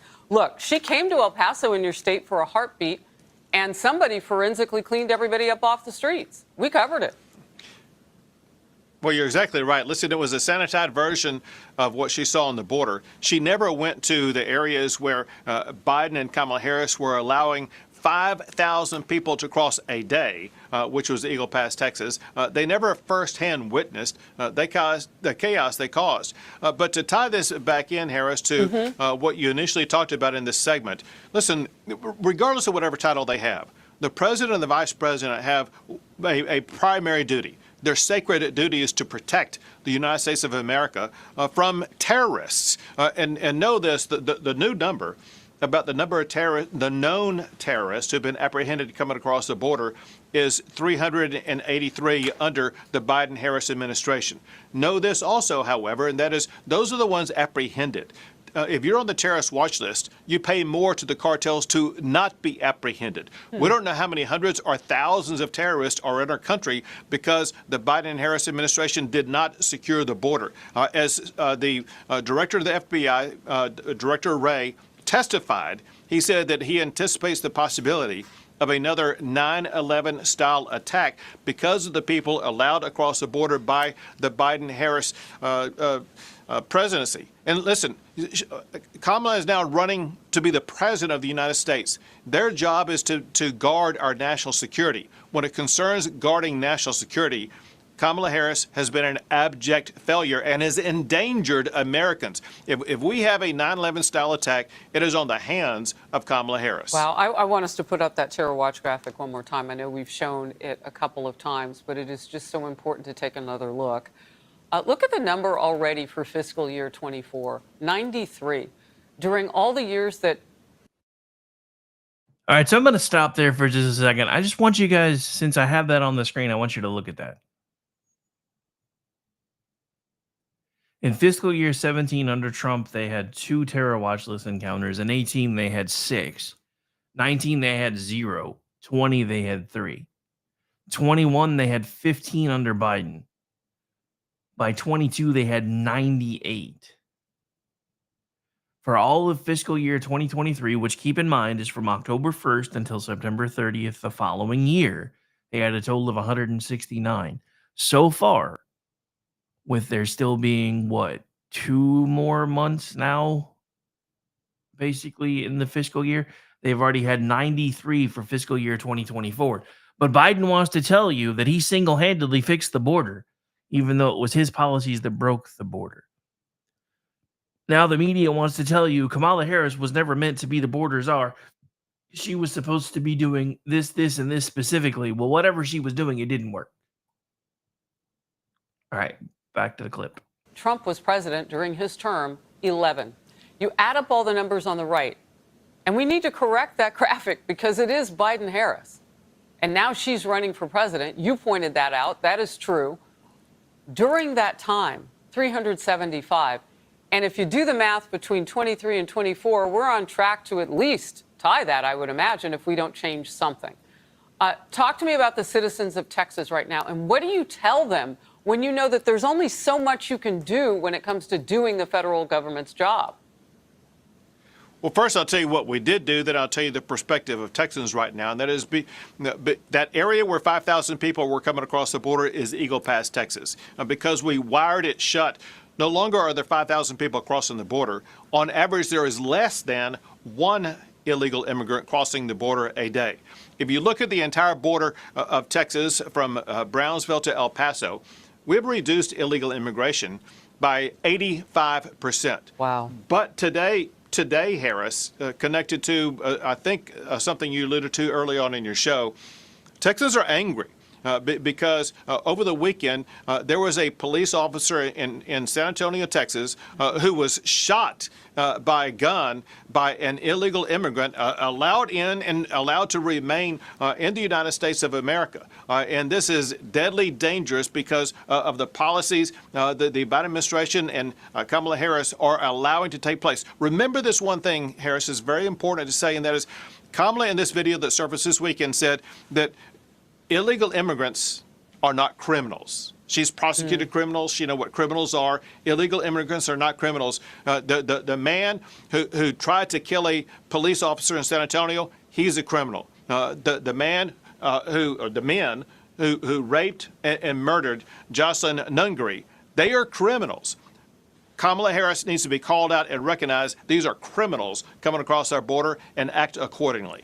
Well, and in the case of the police officer who was shot in one of your Texas communities in San Antonio, and we pray for his recovery and for his family's support of him, her recovery, excuse me, and for her family's support of her as she makes a recovery that we're hoping will be a full one.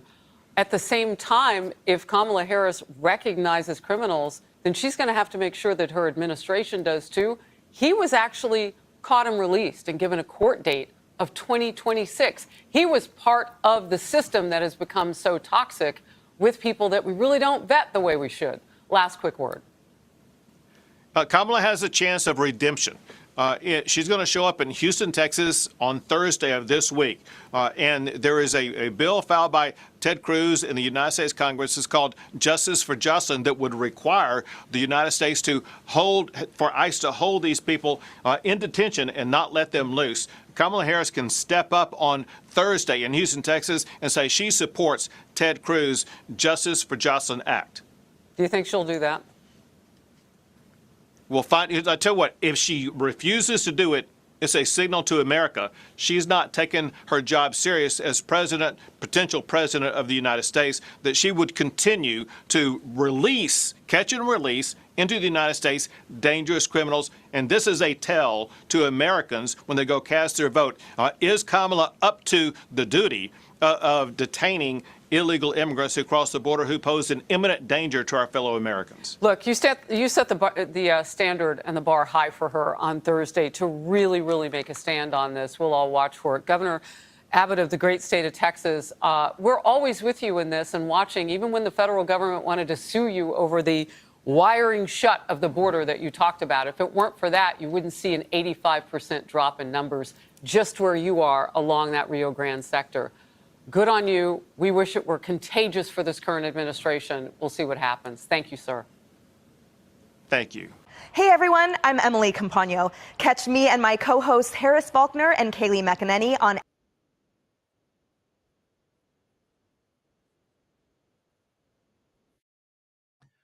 All right, so there you have Greg Abbott taking the Biden-Harris administration, or now we might as well just call it the Harris-Biden administration, because whether anybody wants to admit it or not, he's relegated himself to the position of vice president. If he hadn't, then she wouldn't be getting all the briefings and stuff now, which is not like he's really had the presidential role the entire time. I've been trying to tell everybody for months that it's been a combination of Harris, Obama, and Clinton, and Dr. Jill running the country for forever now. But nobody wanted to believe me. Nobody wanted to listen to me. That's just a conspiracy theory, blah, blah, blah, blah, blah, blah. Well, I do a show about conspiracy theories, and it turns out we're right a lot more often than we're wrong. And this happens to be one of those times. Now, I did firmly believe they were going to try to find a way to push, pull, or drag Biden over the finish line because they thought they were going to be able to take on Trump in 2024.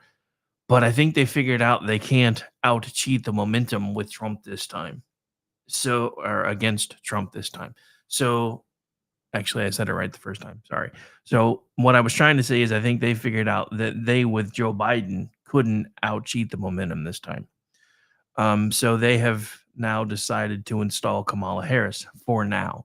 Now, did Obama actually endorse Harris? I don't really know, because that seemed really staged again. And with what Elon Musk just put out the other day, which was obviously an AI representation of a speech that Kamala Harris supposedly gave that sounded exactly like her, but wasn't actually her. I don't know if their campaign might have done something a little bit creative about getting the endorsement out, that maybe the Obama family just said, you know what, we're going to roll with it for now. But I know that they don't think she can win. And I think that's one of the reasons why they waited so long to push everything.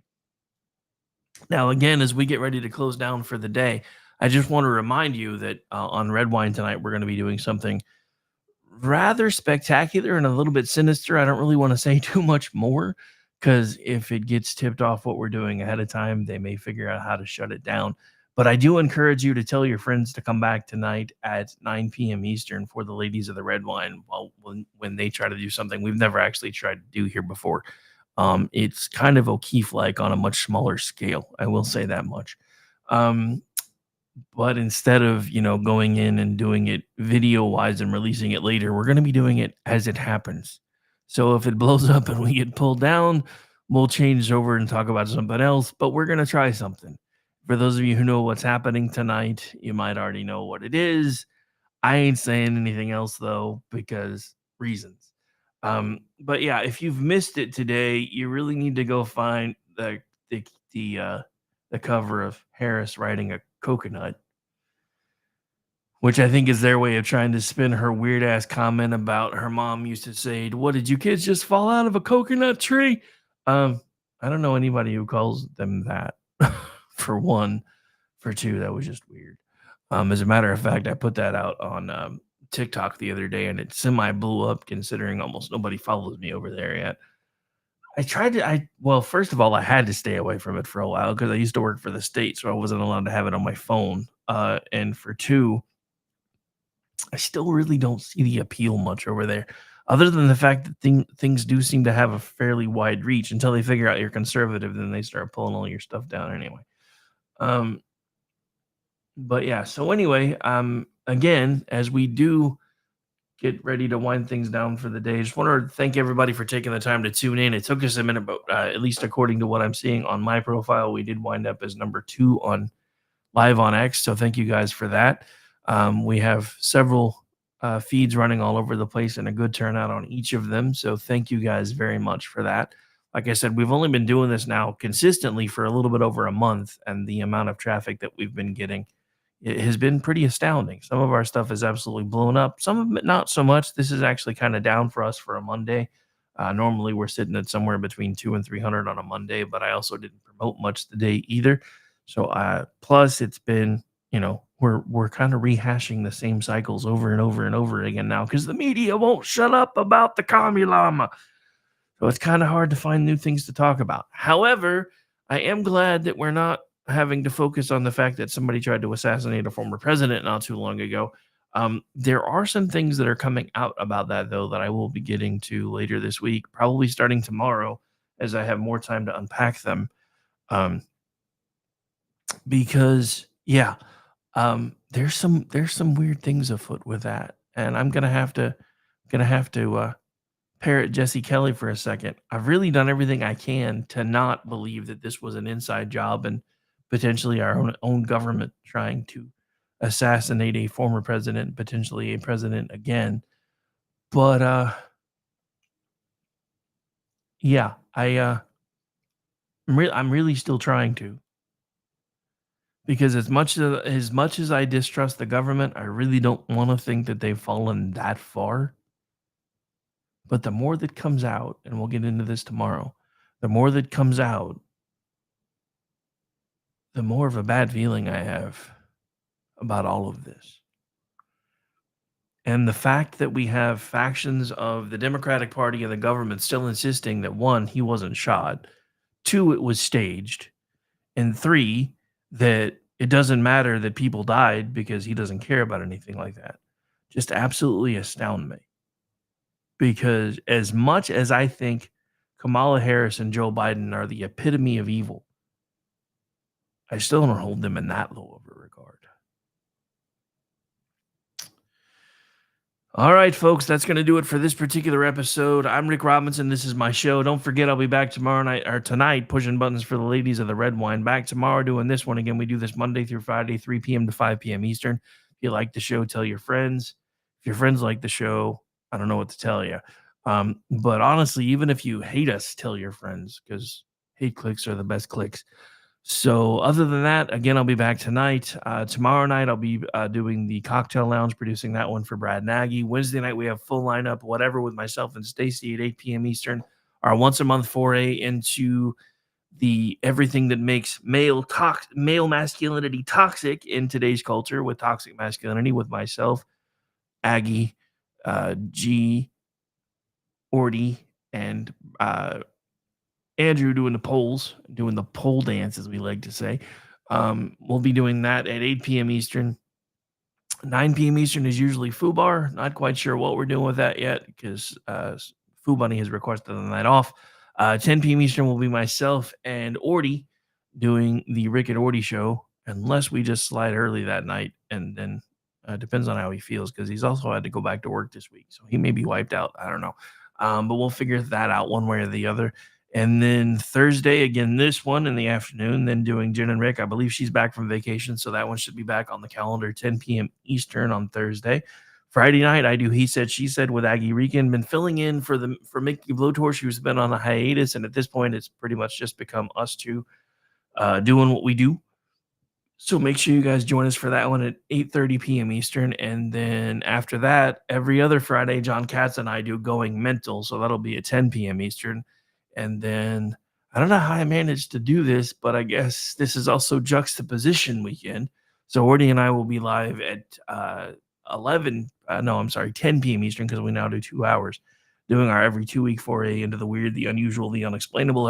If everybody's available, we're still trying to do the panel show with Katz and Mickey and myself and Orty and Jeff, talking about whether we live in the Matrix or not. So we're open to pull that one together. I'll let you guys know if something changes. Then I should be back Sunday night doing America Off the Rails, 10 p.m. Eastern. And if that's not enough, you can also find me as a contributor at twitchy.com, misfitspolitics.com, and the loftusparty.com. I also produce the Loftus Party podcast, which drops on Tuesdays at around 9 p.m. Eastern. I'm sorry, 9 a.m. Eastern. Good Lord. And you can also follow along with me at social media, in most cases, at RowdyRick73. The only one that's different is Insta. But at this point, folks, I do have to tell you, we've reached the point where I have to say this particular show, she is over. What? Over? Did you say over? Nothing is over until we decide it is. Was it over when the Germans bombed Pearl Harbor? Hell no! Closing time. Open all the doors and let you out into the woods. This isn't over until I say it's over! Closing time. Well, that's great. That's just fucking great, man. Now what the fuck are we supposed to do? Game over, man. It's game over. Come back tonight for the ladies of the red wine. It's not goodbye forever, just for the afternoon. The places you will be from. Closing time. This room won't be open till your brothers or your sisters come. I love you, Oklahoma. What a great crowd. I love you. Say goodnight, Gracie. Good night, Gracie. The preceding program was produced through KLRNRadio LLC. All property rights and one of these days I'm going to have to record this. All right, let's try this again. The preceding program was produced through KLRNRadio LLC and its parent company, Double R Solutions LLC. All rights reserved 2024.